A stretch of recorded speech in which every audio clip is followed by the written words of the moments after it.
Assalamu alaikum. Vouer ton culte à Dieu comme si tu le voyais.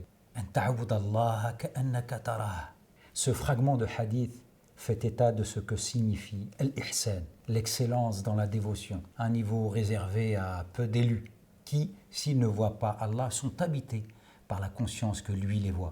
Ce sont d'ailleurs dans ce même fragment les mots qui suivent. فَإِن لَمْ تَكُنْ تَرَاهُ فَإِنَّهُ يَرَاكَ. Et si tu ne le vois pas, eh bien lui te voit. La conscience que Dieu porte un regard sur toi, c'est, selon les dires de certains maîtres spirituels, par là que commence à se dessiner la voie.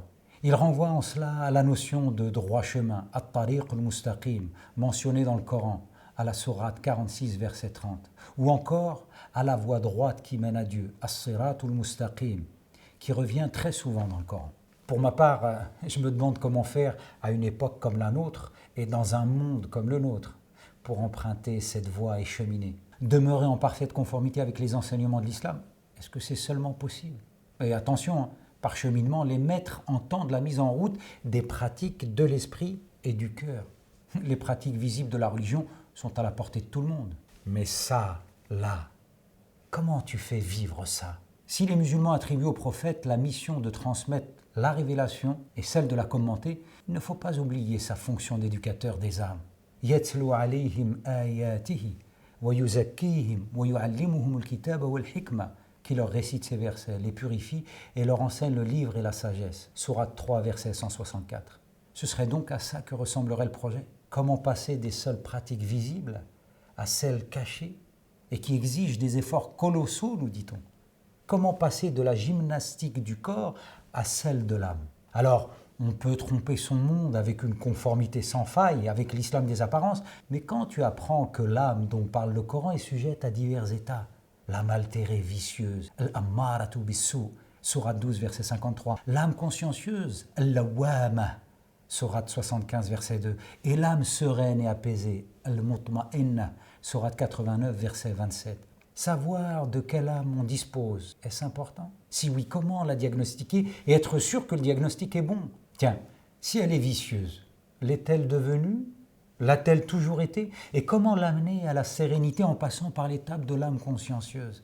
Vu comme ça, le programme a plutôt l'air sympa, mais qui offre aujourd'hui de voir la religion ainsi? Comment et où trouver l'envie de se mettre à l'écoute des aspirations et des inspirations spirituelles de cette vie intérieure qu'on cite tant, mais dont on sait si peu, voire rien du tout?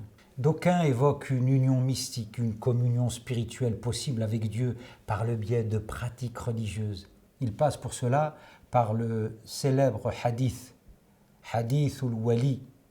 Ok, mais t'en connais, toi, des musulmans qui auraient réalisé cela? Nul doute qu'ils seraient une grande source d'inspiration de nos jours.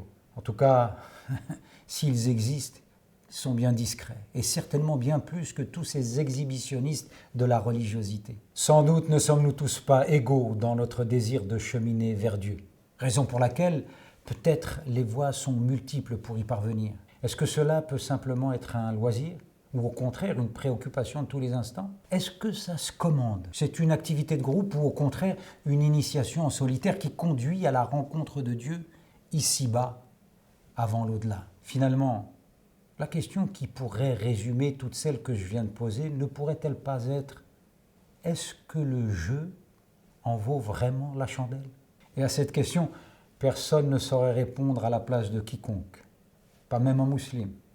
Même un musulman qui te veut du bien.